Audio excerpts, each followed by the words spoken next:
Olá pessoal, tudo bem? Hoje nós vamos falar sobre o TCC de arquitetura, ou seja, sobre aquele trabalho de conclusão de curso, que é um dos principais trabalhos do curso de arquitetura, que faz o coroamento, né, do curso como um todo. Ou seja, é um trabalho onde a pessoa vai colocar à prova tudo aquilo que aprendeu durante os 5 anos que permaneceu na faculdade. TCC de arquitetura sem mistério, preste atenção. O TCC é o último trabalho do curso. Nós já sabemos disso desde o início, portanto devemos encarar sem medo. Tão temido por muitos estudantes, tira o sono de muitos quintonistas do curso de arquitetura. Bom, me lembro quando um ex-professor meu, fazendo parte de uma banca, fez o seguinte comentário no início da sua fala, entre aspas: o TCC é para ver se o cara é do ramo mesmo. Ponto, fecha aspas. Aquele comentário me marcou e continua na minha mente até hoje. Ver se o cara é do ramo. No caso, se o estudante tem talento. Este comentário ele pode ter várias interpretações. Já vou alertando que eu não quero dizer toda a verdade, nem vou ser o dono de toda a verdade, mas vou sim expressar alguns pontos que pertencem a esse mundo do TCC de arquitetura com os quais eu tenho alguma intimidade. Quando se diz que se é para ver se é do ramo, é para ver se o sujeito tem suficiência, se ele tem, ou ele é apto para ser arquiteto ou coisa que o valha. Então já infere que nós não estamos julgando nenhum especialista.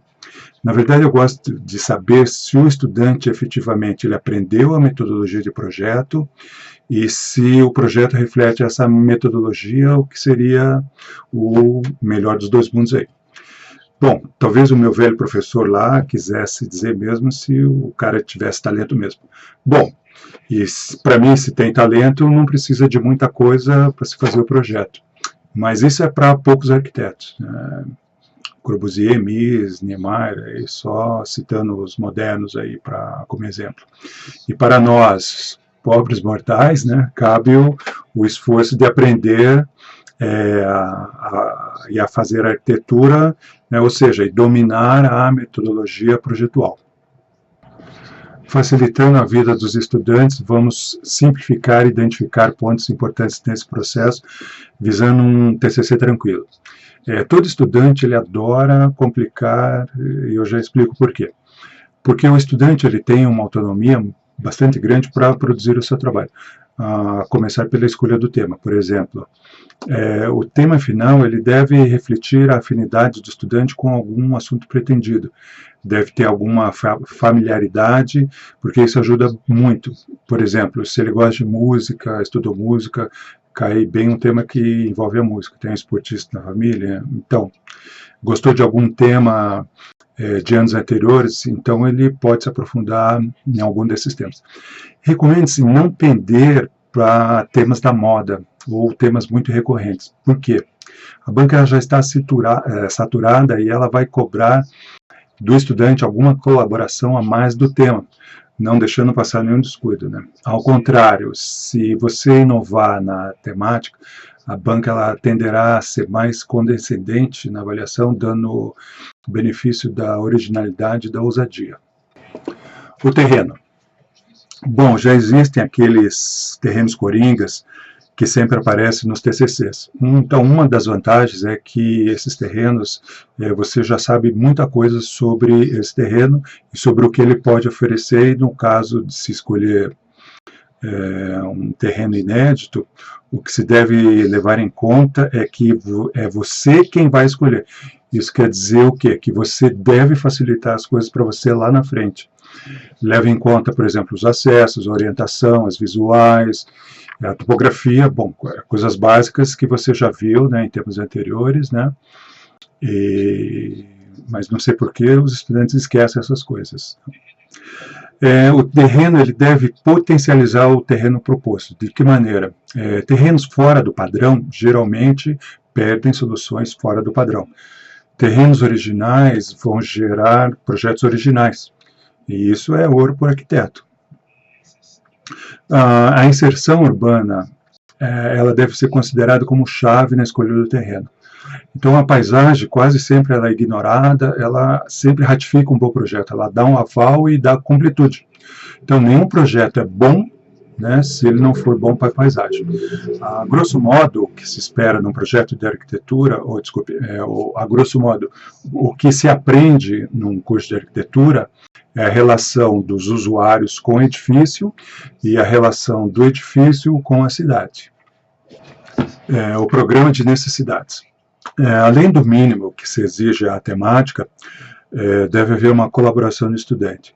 Ele tem que refletir, propor alguma melhoria ou readequações conforme as evoluções naturais das coisas que interagem com a arquitetura.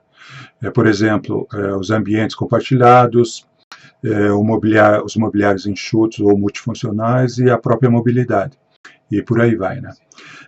Sempre há uma oportunidade de aumentar a complexidade e tornar o tema mais atraente, desde que se sinta confortável, claro, né? Caso contrário, você volta lá para a sua zona de segurança com aquilo que já é familiar para você. Então, a máxima, né? Então, vale mais um projeto honesto e resolvido do que a promessa de um projeto maravilhoso que não se cumpriu no final. Legislação. Bom, primeiro deve-se conhecer toda a legislação que envolve o tema e respeitá-la. Bom, alguns temas são mais complexos e devem se submeter pesadamente a, por exemplo, edifícios ligados à área da saúde. Porém, sempre há uma possibilidade de preposições que possam melhorar o uso do edifício e beneficiar a comunidade, que pode ter um choque com a legislação. Então, os equipamentos urbanos, edifícios com algum valor, eles sempre são apreciados pelo poder público, buscando os prós e os contras, e geralmente, quando bem colocadas as preposições, são liberados os projetos com algumas contrapartidas e compensações quando há esse choque, né, com a legislação. Então, pode-se superar isso. Bom, então o arquiteto ele tem essa prerrogativa da proposta em seus projetos. Eu, particularmente, estimulo o pessoal lá na busca do melhor projeto sempre. Lembrando que a legislação elaborada, na sua grande maioria, é feita por gente que desconhece as possibilidades que a arquitetura pode proporcionar. Ou, muitas vezes, o estudante, para fazer a boa arquitetura, já confrontando aí os problemas naturais, né, que existem para florescer a arquitetura, devem fazer um esforço extra para superar uma legislação imperfeita, para chegar aí num pleno benefício. Então, os códigos de postura das cidades são feitos por pessoas, não, portanto, são passíveis de melhorias, ok? Bom, pessoal, esse é o conteúdo do vídeo de hoje. Então, nós abordamos aí o TCC, né, um tema tão temido aí pelos estudantes de arquitetura, lembrando assim, né, que o estudante ele tem uma autonomia muito grande para desenvolver esse tema, e na verdade ele é um tema para ver se a pessoa tem suficiência, né, dentro de uma metodologia de projeto. E como o estudante ele tem uma autonomia muito grande para escolher, né, todo o conteúdo que envolve esse TCC, então você tem que ter um cuidado maior, né, e facilitar na escolha desses temas, levando em consideração algumas coisas, né, que são bastante importantes. Por exemplo, né, o terreno, que é um aspecto bastante importante aí do TCC, um programa de necessidades e também a legislação. Então, esses três componentes aí, você dominando, né, e arranjando isso de uma maneira que vai facilitar a tua vida, o TCC ele não vai ter problema nenhum de ser executado lá no final. Ok? Até o próximo vídeo.